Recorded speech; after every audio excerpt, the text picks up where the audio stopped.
Hello friends, book briefs पर आप सभी का स्वागत है। आज हम बात करने वाले हैं क्लैरिटी बाय स्टीवन ससार बुक के बारे में। आरव एक 32 साल का आम आदमी जो हमेशा से अपनी लाइफ में कुछ बड़ा करना चाहता था, पर हर बार किसी न किसी कंफ्यूजन में फंस जाता। सुबह की पहली चाय के साथ उसके दिमाग में बस एक ही सवाल घूमता था, आखिर मैं कर क्या रहा हूं अपनी जिंदगी में। उसकी जॉब ठीक ठाक थी, लेकिन वह सेटिस्फैक्टरीली गायब थी।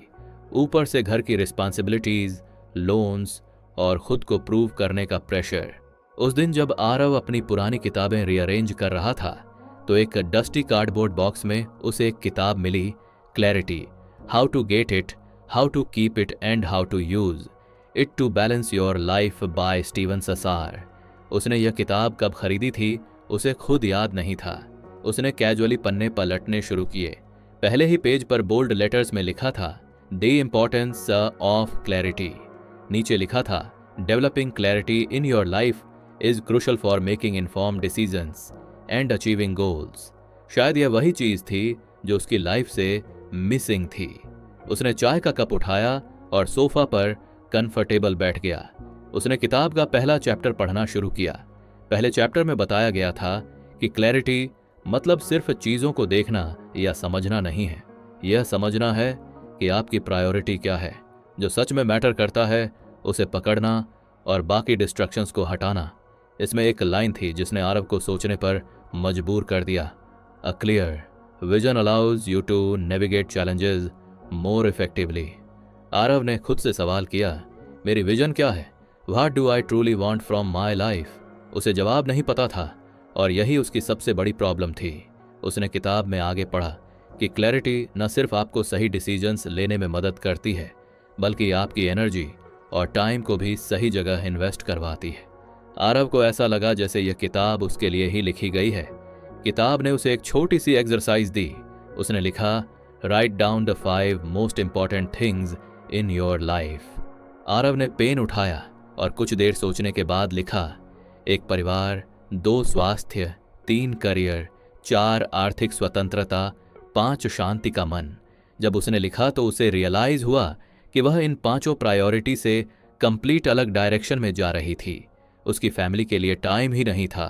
हेल्थ का तो पूछो मत, जिम की मेंबरशिप सिर्फ कार्ड तक लिमिटेड थी। करियर में ग्रोथ के बारे में सोचने का टाइम ही नहीं मिलता था। फाइनेंशियल फ्रीडम बस ईएमआई और बिल्स भरने की जद्दोजहद थी। और पीस ऑफ माइंड तो जैसे किसी लग्जरी आइटम की तरह था, जैसे सबके पास होता है, बस उसके पास नहीं। आरव कुछ नर्वस हुआ, लेकिन अंदर से उसे रिलीफ भी महसूस हुआ। उसे फाइनली यह समझ आ रहा था कि उसकी प्रॉब्लम्स का एक्चुअल रूट क्या है। उसने किताब में पढ़ा कि क्लैरिटी पाने के लिए पहला स्टेप है अपनी डिस्ट्रैक्शंस को आइडेंटिफाई करना, छोटी छोटी बातों पर ओवर थिंकिंग न करना। किताब ने सजेस्ट किया कि इन डिस्ट्रैक्शंस को हैंडल करने का सबसे अच्छा तरीका है पॉज एंड रिफ्लेक्ट। मतलब हर बार जब भी आप कंफ्यूज्ड फील करें तो बस एक पॉज ले और सोचे कि आप क्या कर रहे हैं और इसके पीछे क्या पर्पस है। आरव ने डिसाइड किया कि वह अगले 7 दिन तक हर डिसीजन लेने से पहले पॉज करेगा और रिफ्लेक्ट करेगा।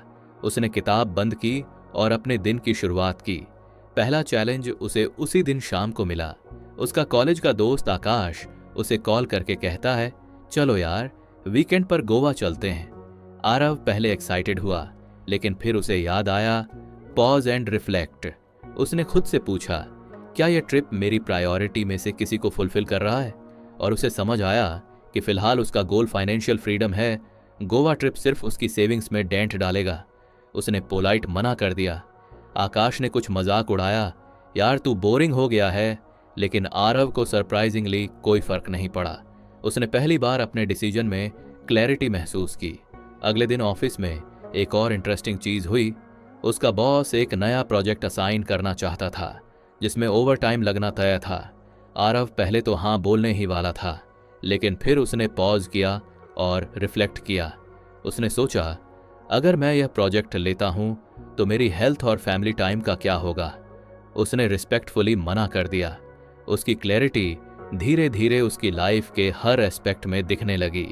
वह अब चीजों को सिर्फ सुपरफिशियली नहीं देखता था, वो उनके पीछे के भाई को समझने की कोशिश करता। आरव ने अब एक स्मॉल नोटबुक कैरी करना शुरू कर दिया था, जिसमें वह हर दिन के एंड पर 3 चीजें लिखता। एक, क्या आज मैंने अपनी प्रायोरिटी को फोकस किया? दूसरी, कौन सी चीजें मुझे डिस्ट्रैक्ट कर रही थीं? तीसरा, क्या मैंने क्लैरिटी के साथ डिसीजंस ली? धीरे धीरे उसकी जिंदगी में चेंजेस दिखने लगे। उसका स्ट्रेस लेवल कम हो रहा था, वह ज्यादा कॉन्फिडेंट फील करता। उसने सोचा, अगर सिर्फ क्लैरिटी के पहले लेसन ने मेरी लाइफ में इतना फर्क डाला है तो आगे के लेसन्स क्या क्या रिवील करेंगे। किताब का पहला चैप्टर खत्म करने के बाद उसने अगले चैप्टर की तरफ बढ़ना चाहा, लेकिन तभी दरवाजा खटखटाने की आवाज आई। उसका 6 साल का बेटा आरव अपनी ड्राइंग दिखाने के लिए दौड़ता हुआ आया। उसने कहा, पापा देखो, मैंने आपका स्केच बनाया। आरव को अचानक एहसास हुआ, यही तो वो चीजें हैं जो हमारे सामने होती हैं लेकिन हम अक्सर इग्नोर कर देते हैं। उसने अपने बेटे को गोद में उठाया और उसके साथ पूरी ड्राइंग देखी। आरव ने सोचा, शायद यही क्लैरिटी है, अपनी प्रायोरिटी को सिर्फ लिखना नहीं बल्कि उन्हें फील करना। उसने ठान लिया कि वह अगले वीकेंड अपने बेटे और पत्नी के साथ टाइम बिताएगा। कहानी यहां खत्म नहीं हुई। आरव के अंदर एक नई जर्नी शुरू हो चुकी थी, अपने गोल्स और प्रायोरिटी को रीडिफाइन करने की। उसने किताब का अगला चैप्टर पढ़ना शुरू किया, लेकिन उसके मन में एक सवाल था, क्या मेरी क्लैरिटी दूसरों के साथ शेयर करने से और भी मजबूत हो सकती है? आरव ने जब किताब का अगला चैप्टर शुरू किया तो उसमें बोल्ड लेटर्स में लिखा था, लाइव विद इंटेंशनलिटी। नीचे की लाइंस ने उसका ध्यान खींच लिया। जीवन के उद्देश्य के साथ रहना मतलब अपने विकल्पों के बारे में सक्रिय होना, न कि प्रतिक्रियाशील होना। Clear intentions align your daily activities with your long term goals. उसने किताब को बंद किया और कुछ देर के लिए अपनी आंखें बंद कर लीं। उसे पिछले एक हफ्ते में हुए बदलाव याद आए। क्लैरिटी के पहले लेसन ने उसे सिखाया था कि प्रायोरिटी को पहचानना कितना जरूरी है, लेकिन अब सवाल यह था कि उन प्रायोरिटी को अचीव कैसे किया जाए। यही सवाल उसके मन में था जब उसने चैप्टर पढ़ना शुरू किया। इस लेसन की शुरुआत एक छोटे से एनेक्डोट से हुई। एक आदमी जो हर दिन बिना सोचे समझे डिसीजंस लेता था, कभी किसी चीज में सफल नहीं हो पाता था। लेकिन जब उसने अपनी लाइफ को इंटेंशनलिटी के साथ जीना शुरू किया, पर्पस के साथ हर डिसीजन थॉटफुली लिया, तो उसकी पूरी जिंदगी बदल गई। आरव ने खुद से सोचा, क्या मैं भी ऐसा कर सकता हूं? मैं अपनी लाइफ को रिएक्ट करने के बजाय इंटेंशनली लिव कर सकता हूं? किताब ने पहला स्टेप सजेस्ट किया, डिफाइन योर इंटेंशंस क्लियरली। मतलब अपने दिन की शुरुआत यह सोचकर करो कि आज का फोकस क्या होना चाहिए। आरव ने उस दिन सुबह सुबह अपनी नोटबुक में लिखा, 1, आज परिवार के साथ डिनर जरूर करूंगा। 2, अपने पेंडिंग फाइनेंशियल गोल्स को रिव्यू करूंगा। 3, सोशल मीडिया पर सिर्फ 15 मिनट बिताऊंगा। आरव ने महसूस किया कि जब उसने यह 3 सिंपल इंटेंशन सेट की तो उसे ऐसा लगा जैसे उसके पास एक रोड मैप है। वह अब रैंडम चीजों को नहीं कर रहा था। उसका पहला टेस्ट सुबह ही हो गया। उसकी वाइफ नंदिनी ने कहा, आज रात डिनर पर जल्दी आना, कब से हमने साथ नहीं खाया है। आरव ने तुरंत कहा, पक्का। लेकिन ऑफिस में उसके बॉस ने अचानक एक अर्जेंट मीटिंग रख दी जो देर शाम तक खींचने वाली थी। आरव के पास चॉइस थी, वह रिएक्ट कर सकता था, मीटिंग अटेंड कर ले और फैमिली डिनर स्किप कर दे, या फिर इंटेंशनली अपनी प्रायोरिटी को चूज कर सकता था। उसने पॉज किया और रिफ्लेक्ट किया। उसे याद आया कि उसने सुबह इंटेंशन सेट किया था कि डिनर फैमिली के साथ करना है। उसने अपने बॉस से पोलाइट रिक्वेस्ट किया कि क्या मीटिंग अगले दिन रखी जा सकती है। शायद लक ने भी उसका साथ दिया। बॉस ने कहा, okay, we can move it to tomorrow morning. Aarav ने महसूस किया कि अगर उसने इंटेंशनली अपनी प्रायोरिटी को नहीं चुना होता तो वह शायद रिएक्ट करके फैमिली डिनर को मिस कर देता। शाम को जब वह टेबल पर बैठा तो नंदिनी ने कहा, थैंक यू आरव, यह बहुत मायने रखता है। और उनके बेटे ने खुशी से बताया कि उसने स्कूल में नए दोस्त बनाए हैं। आरव ने रियलाइज किया कि इंटेंशनल लिविंग का मतलब सिर्फ बड़े गोल्स को अचीव करना नहीं है, बल्कि छोटे छोटे मोमेंट्स को भी वैल्यू देना है। किताब का दूसरा स्टेप था, बी प्रोएक्टिव नॉट रिएक्टिव। इसका मतलब था कि अपनी लाइफ को ऑटो पायलट मोड पर ना छोड़ो। जब कोई सिचुएशन आती है तो रिएक्ट करने के बजाय सोचो कि कैसे आप उस मोमेंट को अपने गोल्स के साथ अलाइन कर सकते हो। अगले दिन ऑफिस में आरव का एक और टेस्ट हुआ। उसके कॉलीग समीर ने सडन छुट्टी ले ली और उसका वर्कलोड आरव के ऊपर आ गया। पहले आरव इरिटेट हो जाता, कंप्लेन करता, लेकिन इस बार उसने इंटेंशनली सोचा, क्या यह सिचुएशन मेरे करियर गोल्स के साथ अलाइन होती है। आरव ने रियलाइज किया कि यह एक मौका है खुद को प्रूव करने का। उसने काम एक्सेप्ट किया, लेकिन साथ ही अपने मैनेजर से क्लियर कर दिया कि वह इसे एफिशिएंटली हैंडल करने के लिए कुछ एक्स्ट्रा रिसोर्सेस चाहता है। मैनेजर इम्प्रेस्ड हुआ और अगले महीने की परफॉर्मेंस रिव्यू में आरव की तारीफ हुई। किताब ने सजेस्ट किया था कि इंटेंशनलिटी का तीसरा स्टेप है break your long term goals into daily actions. Aarav ने डिसाइड किया कि वह अपने फाइनेंशियल फ्रीडम गोल पर काम करेगा। उसने अपने मंथली एक्सपेंसेस को एनालाइज करना शुरू किया। उसने देखा कि अननेसेसरी सब्सक्रिप्शंस और इम्पल्सिव ऑनलाइन शॉपिंग उसकी सेविंग्स को खा रहे थे। उसने एक सिंपल रूल बनाया, हर खर्चा करने से पहले पॉज करो और खुद से पूछो, क्या यह मेरे फाइनेंशियल गोल्स के साथ अलाइन होता है। एक दिन उसने ऑनलाइन एक एक्सपेंसिव गैजेट देखा जो उसे बहुत पसंद आया। वह उसे खरीदने ही वाला था कि उसने पॉज किया और सोचा, क्या यह मेरी सेविंग्स गोल को सपोर्ट करेगा। जवाब साफ था, नहीं। उसने गैजेट को विश लिस्ट में डाल दिया और उससे अवॉइड कर लिया। धीरे धीरे आरव की डेली चॉइस उसके बड़े गोल्स के साथ अलाइन होने लगी। उसने महसूस किया कि इंटेंशनल लिविंग का मतलब सिर्फ रिएक्टिव बिहेवियर को छोड़ना नहीं है, बल्कि अपने हर डिसीजन में पर्पस ढूंढना है। फिर एक वीकेंड की बात है। नंदिनी ने कहा, चलो कहीं घूमने चलते हैं, काफी दिन हो गए आउटिंग पर गए हुए। आरव ने पहले इंस्टिंक्टिवली सोचा कि यह अननेसेसरी एक्सपेंस होगा, लेकिन फिर उसने पॉज किया और खुद से पूछा, क्या यह मेरी फैमिली की हैप्पीनेस और बॉन्डिंग के लिए इंपॉर्टेंट है। जवाब था हाँ। उसने तुरंत प्लान बना लिया और पूरा वीकेंड उन्होंने नियर बाय हिल स्टेशन पर स्पेंड किया। आरव ने किताब के अगले सेक्शन में पढ़ा कि इंटेंशनल लिविंग में एक और इम्पॉर्टेंट एलिमेंट है, लर्न टू से नो। उसने समझा कि जब आप हर चीज के लिए हाँ कहते हो तो आप अपनी एनर्जी और टाइम उन चीजों में भी वेस्ट कर देते हो जो आपकी प्रायोरिटी से मैच नहीं करती। अब जब भी कोई उसे किसी ऐसे काम के लिए इनवाइट करता जो उसकी प्रायोरिटी से मैच नहीं करता, तो वह पोलाइट मना कर देता। उसने महसूस किया कि हर नो उसे उसकी प्रायोरिटी के लिए और ज्यादा स्पेस देता है। एक दिन उसके पुराने दोस्त रजत ने उसे कॉल किया और कहा, यार मेरी पार्टी में जरूर आना, सब पुराने दोस्त आ रहे हैं। आरव ने पहले सोचा कि जाना चाहिए, लेकिन फिर उसने पॉज किया और सोचा, क्या यह मेरे गोल्स के साथ अलाइन होता है। उसने रियलाइज किया कि वह उस वक्त अपनी हेल्थ पर फोकस करना चाहता है और देर रात की पार्टी उसके लिए सही नहीं थी। उसने रजत को मना कर दिया। रजत ने कुछ नाराजगी जताई, लेकिन आरव को अंदर से गिल्ट नहीं हुआ। आरव की लाइफ अब इंटेंशनलिटी की तरफ बढ़ रही थी। उसने अपने डिसीजंस में क्लैरिटी महसूस की। वह अब हर दिन का पर्पस डिफाइन करता और अपनी डेली एक्टिविटीज को उसी के अकॉर्डिंग प्लान करता। लेकिन एक दिन उसने किताब में पढ़ा, intentional living doesn't mean being rigid, being flexible with purpose. उसने सोचा, मैं क्या कभी ऐसा कर पाऊंगा, रिजिड होकर भी पर्पसफुली टू चेंज। एक दिन ऑफिस में एक प्रोजेक्ट की टाइमलाइन बदल गई। मैनेजर ने पूछा, कैन यू एडजस्ट। पहले आरव इरिटेट होता, लेकिन अब उसने पॉज किया और सोचा, क्या यह फ्लेक्सिबल होना मेरे करियर गोल्स के लिए जरूरी है। उसने खुद को समझाया कि कभी कभी इंटेंशनलिटी का मतलब कॉम्प्रोमाइज भी होता है, अगर वो कॉम्प्रोमाइज आपके बिगर पिक्चर को सपोर्ट करता है। आरव ने किताब के इस लेसन से एक और बड़ी बात सीखी, इंटेंशनलिटी कोई वन टाइम प्रोसेस नहीं है।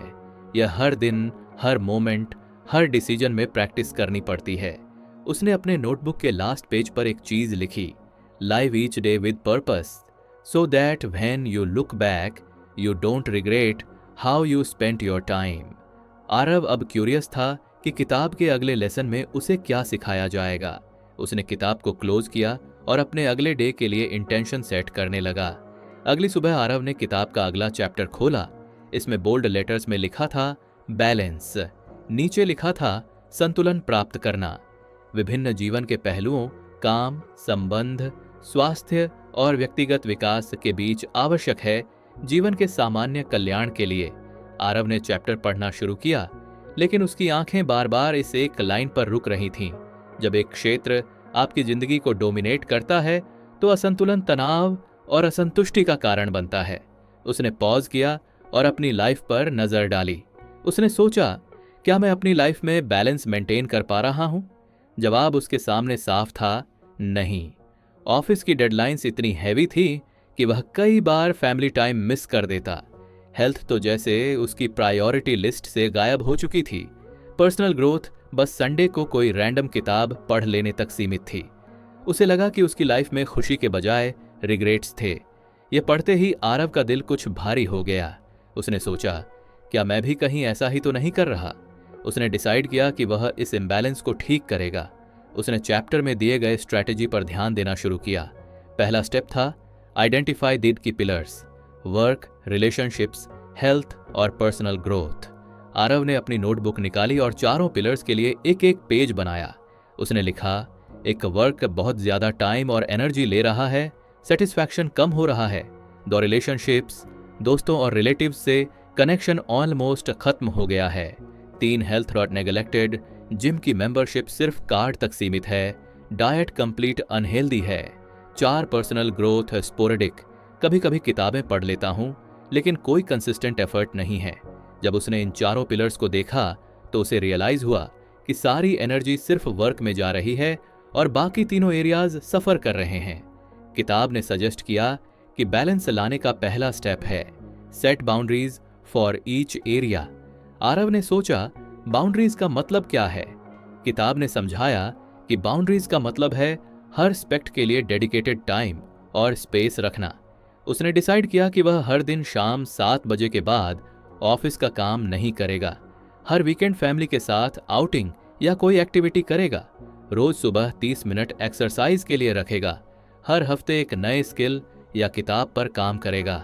आरव को पहले यह सब अनरियलिस्टिक लगा, लेकिन उसने सोचा कि अगर वह बाउंड्रीज नहीं सेट करेगा तो इम्बैलेंस बना ही रहेगा। अगले दिन उसने अपनी बाउंड्रीज इंप्लीमेंट करनी शुरू की। पहला चैलेंज ऑफिस में आया। एक अर्जेंट ईमेल शाम 7:15 पर आया। पहले आरव उसे तुरंत रिप्लाई करता, लेकिन इस बार उसने पॉज किया और सोचा, क्या यह मेरे सेट बाउंड्रीज को तोड़ रहा है? उसने ईमेल को अगली सुबह तक छोड़ दिया। शुरुआत में कुछ गिल्ट महसूस हुआ, लेकिन जब उसने देखा कि सुबह भी ईमेल हैंडल किया जा सकता था तो उसे समझ आया कि हर अर्जेंट चीज पर रिएक्ट करना जरूरी नहीं होता। दूसरा स्टेप था learn to prioritise without guilt. किताब ने बताया कि बैलेंस का मतलब यह नहीं है कि हर चीज को बराबर समय दिया जाए। इसका मतलब है कि हर चीज को उतना समय दिया जाए जितना वह डिजर्व करती है। आरव ने यह स्ट्रेटजी रिलेशनशिप्स पर अप्लाई की। उसकी वाइफ नंदिनी अक्सर कंप्लेन करती थी कि वह फैमिली के लिए टाइम नहीं निकालता। इस बार उसने इंटेंशनली संडे को पूरा दिन फैमिली के लिए रखा। उन्होंने एक फन पिकनिक प्लान की। जब आरव पिकनिक पर था तो एक दोस्त का कॉल आया जो उसे कैजुअली बाहर मिलने बुला रहा था। पहले आरव हाँ कह देता, लेकिन इस बार उसने मना कर दिया। उसने गिल्ट फील नहीं किया क्योंकि उसने रियलाइज किया कि उसकी करंट प्रायोरिटी उसकी फैमिली है। किताब का तीसरा स्टेप था take care of yourself first. इसमें लिखा था, आप एक खाली कप से नहीं भर सकते। मतलब अगर आप खुद की हेल्थ और वेलबीइंग का ध्यान नहीं रखोगे तो बाकी एस्पेक्ट्स पर भी इम्पैक्ट पड़ेगा। आरव को यह पढ़कर अपना नेग्लेक्टेड हेल्थ रूटीन याद आया। उसने डिसाइड किया कि वह अपनी हेल्थ को फिक्स करेगा। उसने जिम मेंबरशिप रिन्यू की और डेली मॉर्निंग वॉक शुरू किया। पहले दिन जब वह वॉक पर गया तो उसे लगा कि यह टाइम वेस्ट है, लेकिन तीसरे दिन उसे रियलाइज हुआ कि 30 मिनट का यह समय उसे मेंटली फ्रेश और फिजिकली एक्टिव महसूस करा रहा था। उसने अपनी डाइट पर भी ध्यान देना शुरू किया। धीरे धीरे उसने महसूस किया कि जब उसकी हेल्थ इंप्रूव हो रही थी तो उसका वर्क परफॉर्मेंस और मूड भी बेटर हो रहा था। वह घर पर भी ज्यादा एनर्जेटिक और हैप्पी रहता। किताब का चौथा स्टेप था रेगुलरली इवेल्युएट एंड एडजस्ट। इसमें लिखा था कि बैलेंस कोई एक बार की प्रक्रिया नहीं है। लाइफ हमेशा बदल रही है और आपको अपने अप्रोच को समय के साथ एडजस्ट करना होगा। 1 महीने बाद आरव ने अपनी नोटबुक निकाली और चारों स्तंभों को दोबारा मूल्यांकन किया। उसने देखा, एक काम सीमाएं बनाए रखने के बाद तनाव कम हुआ है, उत्पादकता बढ़ी है। 2 रिलेशनशिप्स, फैमिली और फ्रेंड्स के साथ कनेक्शन बेटर हुआ है। 3 हेल्थ वेट कुछ कम हुआ है, एनर्जी लेवल्स बेहतर हैं। 4 पर्सनल ग्रोथ, उसने 2 नई किताबें पढ़ी हैं और एक ऑनलाइन कोर्स शुरू किया है। हालांकि उसने प्रगति महसूस की, लेकिन उसे यह भी रियलाइज हुआ कि कुछ वीकेंड्स पर वह फैमिली को टाइम नहीं दे पाया क्योंकि ऑफिस वर्क स्पिल ओवर हो गया था। उसने डिसाइड किया कि वह अगले महीने इस पर और ज्यादा फोकस करेगा। आरव की जिंदगी अब धीरे धीरे बैलेंस्ड होती जा रही थी।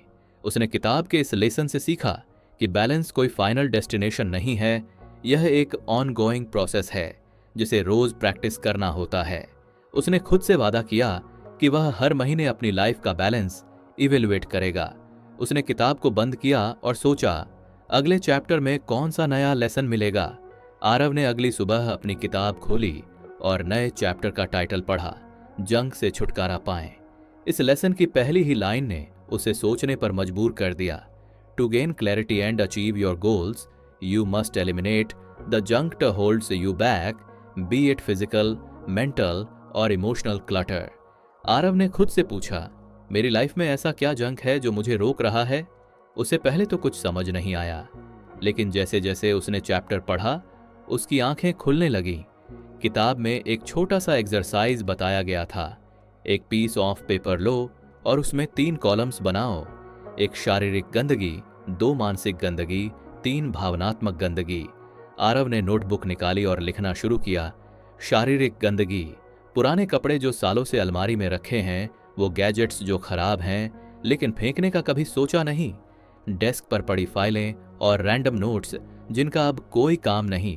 मेंटल क्लटर ऑफिस के छोटे छोटे पेंडिंग टास्क्स का स्ट्रेस, वह कभी ना खत्म होने वाली to do list, social media का ओवर यूज, इमोशनल क्लटर, उन लोगों से एक्सपेक्टेशंस जो कभी पूरी नहीं होंगी, पुराने आर्गुमेंट और ग्रजेस जो अभी तक मन में हैं, खुद की गलतियों के लिए गिल्ट। जब उसने यह सब लिखा तो उसे अपनी लाइफ की क्लटर समझ में आई। किताब में लिखा था कि क्लैरिटी पाने के लिए सबसे पहले आपको इस जंक से छुटकारा पाना होगा। आरव ने डिसाइड किया कि वह सबसे पहले फिजिकल क्लटर पर काम करेगा। किताब में लिखा था, your physical environment reflect your mental state. उसने अपनी अलमारी खोली और देखा कि उसमें कई ऐसे कपड़े थे जो उसने सालों से नहीं पहने थे। उसने खुद से पूछा, क्या मैं इन्हें दोबारा पहनने वाला हूं? जवाब साफ था, नहीं। उसने तुरंत 3 पाइल्स बनाई। एक कीप, वह कपड़े जो अभी भी यूजफुल थे। 2 डोनेट, वह जो किसी और के काम आ सकते थे। 3 थ्रो, वह जो पूरी तरह खराब हो चुके थे। यह प्रोसेस सरप्राइजिंगली लिबरेटिंग थी। उसने सबको क्लियर किया और सिर्फ वह चीजें रखी जो एक्चुअली यूजफुल थीं। डेस्क साफ होते ही उसे महसूस हुआ कि उसका माइंड भी कुछ अनऑर्गेनाइज्ड लग रहा है। अगले दिन उसने मेंटल क्लटर पर काम करने का फैसला किया। उसने किताब में पढ़ा कि मेंटल क्लटर अक्सर अनऑर्गेनाइज्ड टास्क्स और डिस्ट्रक्शंस की वजह से होता है। इसका सबसे बड़ा कल्प्रिट था सोशल मीडिया। आरव ने अपनी टू डू लिस्ट पर ध्यान दिया। उसमें छोटे छोटे ऐसे टास्क थे जो वह कभी कंप्लीट नहीं करता, लेकिन फिर भी लिस्ट में बने रहते थे। उसने डिसाइड किया कि या तो वह उन टास्क को कंप्लीट करेगा या परमानेंटली रिमूव। उसने लिस्ट के हर आइटम को देखा और खुद से पूछा, क्या यह वास्तव में इंपॉर्टेंट है? जो चीज जरूरी नहीं थी उसे उसने क्रॉस कर दिया। उसने प्रायोरिटाइज करना शुरू किया और हर दिन सिर्फ 3 इंपॉर्टेंट टास्क्स पर फोकस करने का रूल बनाया। मेंटल क्लटर का दूसरा बड़ा सोर्स था सोशल मीडिया। किताब में सजेस्ट किया था कि आप अपने फोन यूजेज को मॉनिटर करो और अनावश्यक डिस्ट्रक्शंस को रिड्यूस करो। आरव ने अपने फोन से सोशल मीडिया एप्स के नोटिफिकेशंस ऑफ कर दिए। उसने एक रूल बनाया कि वह सिर्फ दिन में 2 बार सोशल मीडिया चेक करेगा। पहले कुछ दिन मुश्किल थे, बार बार उसका मन करता कि वह फोन उठाए और ऐप्स खोलकर देखे, लेकिन धीरे धीरे उसने महसूस किया कि सोशल मीडिया से दूरी बनाने पर उसके पास ज्यादा टाइम और मेंटल पीस थी। अब बारी थी इमोशनल क्लटर की। यह सबसे चैलेंजिंग पार्ट थी। किताब में लिखा था, इमोशनल क्लटर वह बैगेज है जो आपको आगे बढ़ने से रोकता है। आरव ने खुद से पूछा, मेरे लाइफ में कौन से अनरिजॉल्वड इमोशंस हैं? उसे कुछ चीजें याद आईं। उसके चाइल्डहुड फ्रेंड रजत से हुई एक लड़ाई जिसके बाद से उन्होंने बात नहीं की, अपने एक पुराने कॉलीग के साथ हुई मिसअंडरस्टैंडिंग, खुद के पास्ट फेलर्स के लिए गिल्ट। किताब ने कहा था कि इमोशनल क्लटर से छुटकारा पाने के लिए आपको या तो उन्हें रिजॉल्व करना होगा या लेट गो करना होगा। आरव ने सबसे पहले रजत को कॉल किया। पहले तो ऑकवर्ड लगा, लेकिन उसने सोचा, अगर मैं पहल नहीं करूंगा तो यह बैगेज हमेशा मेरे साथ रहेगा। उसने रजत से बात की और अपनी फीलिंग एक्सप्रेस की।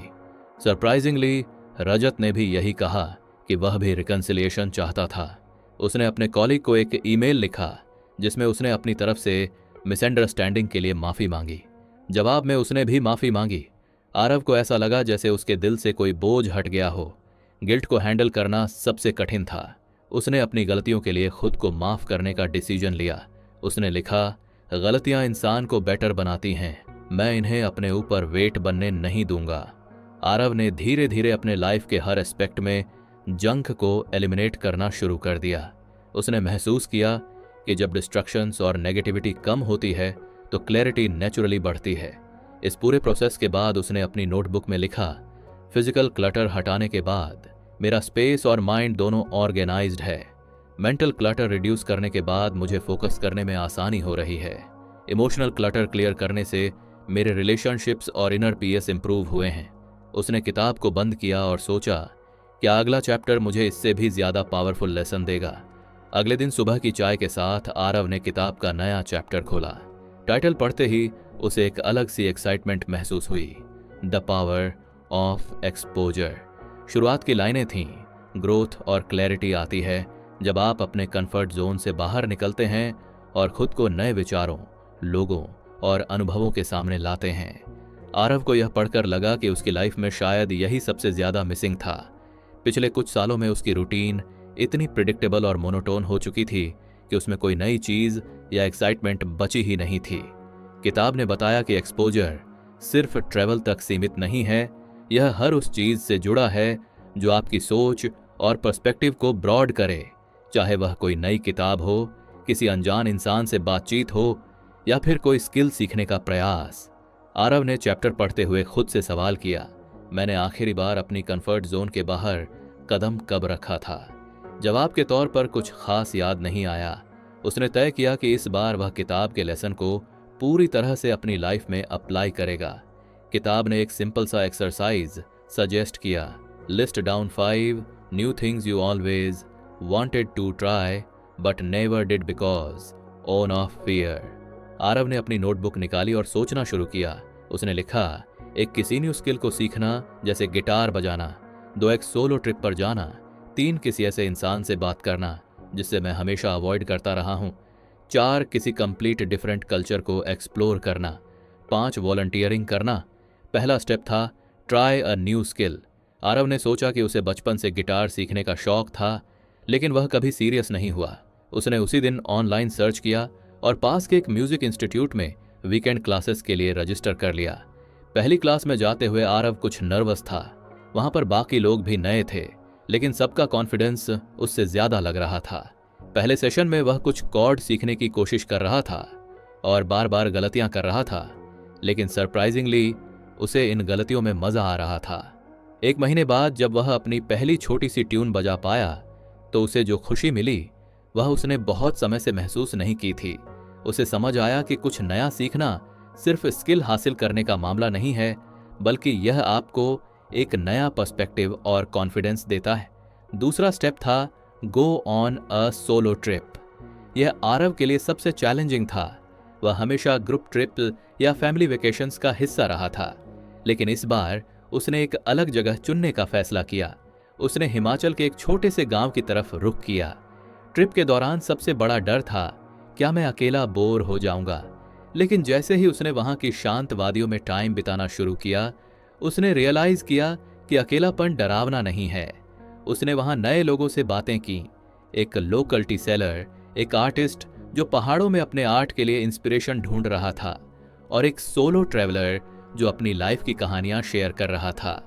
इन इंटरेक्शंस ने आरव को एक्सपोज किया कि हर इंसान की लाइफ कितनी यूनिक होती है और कैसे दूसरों की कहानियों से हम खुद के लिए इंस्पिरेशन ले सकते हैं।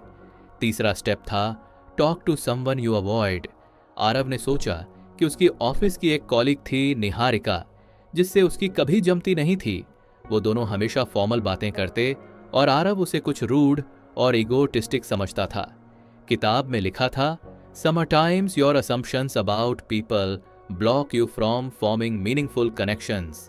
आरव ने तय किया कि वह इंटेंशनली निहारिका से बातचीत की कोशिश करेगा। लंच ब्रेक में उसने कैजुअली निहारिका के पास बैठकर बात शुरू की।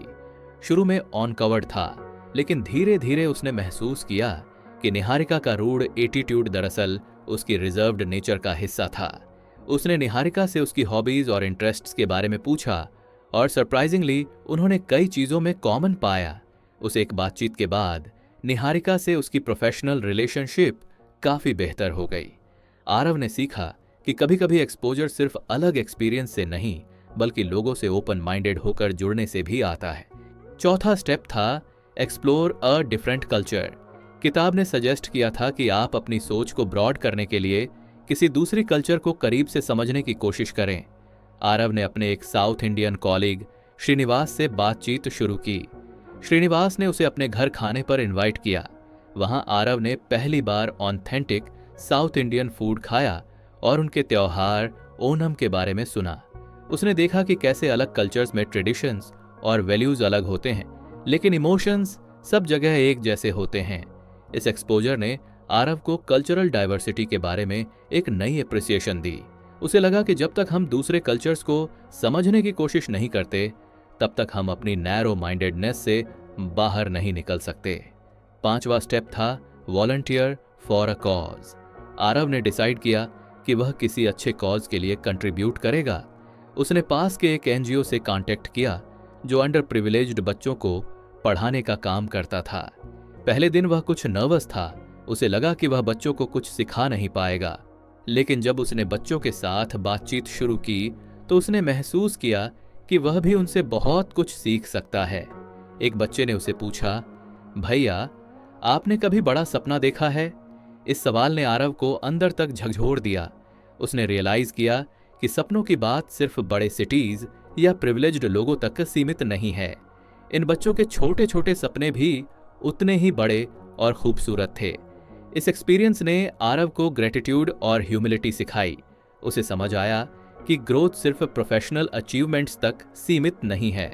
जैसे जैसे वह इन स्टेप्स को इम्प्लीमेंट कर रहा था, उसने अपनी लाइफ में सटल लेकिन पावरफुल चेंजेस महसूस किए। उसे महसूस हुआ कि नए आइडियाज, एक्सपीरियंस और लोगों से जुड़ने से उसकी सोच और क्लैरिटी में कितना फर्क आया। किताब में आखिरी एडवाइस थी, never stop exposing yourself to the unknown. Every new experience adds a layer to your understanding of the world. Aarav ने खुद से वादा किया कि वह हर महीने एक नई चीज ट्राई करेगा।